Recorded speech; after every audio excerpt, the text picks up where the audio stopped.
এখানে ম্যাচটা হয়ে গেছে, এখন দেখবো। এখন আমি গানটা নিয়ে নিয়েছি, দেখি একটা হেডশট মারতে পারি না। এইটার জন্য হেডশটটা লাগলো দিলাম। এখানে কিন্তু এবং হিপহপ আমাকে হেডশট মেরে দিল। এখানে সিজন 1 এবং সিজন 2 এর শার্ট এবং টি শার্টটা পরে আছে। এমডি আলামিন আরোরা 69 এই হচ্ছে আমার টিমমেট, এর সাথে আমি কাস্টম চ্যালেঞ্জ করেছি। এখানে দেখতে পাচ্ছেন সিএসএ একটা র্যাঙ্ক সিজন চলে এসেছে, সেখানে আমি 12,000 র্যাঙ্ক স্কোর নিয়ে টপ 1 এ আছি। আর এখানে দেখতে পাচ্ছেন সিএসএ নাম্বার 1, এটা হচ্ছে দ্বিতীয় সিজন চলছে। মোটামুটি এখান থেকে আমার ডু পার্টনার ছিল বিডিকে অনিক, আমার ক্লাসমেট।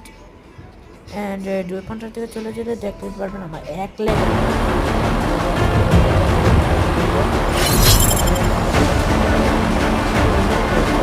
আমার হ্যাকার। এই ছিল অর্জন তুষার। এখানে দেখুন একটা গ্লিজের কারণে আমি এখানে দাঁড়িয়ে ফেলেছি, কিন্তু আমার টিমমেটরা কিল করছি।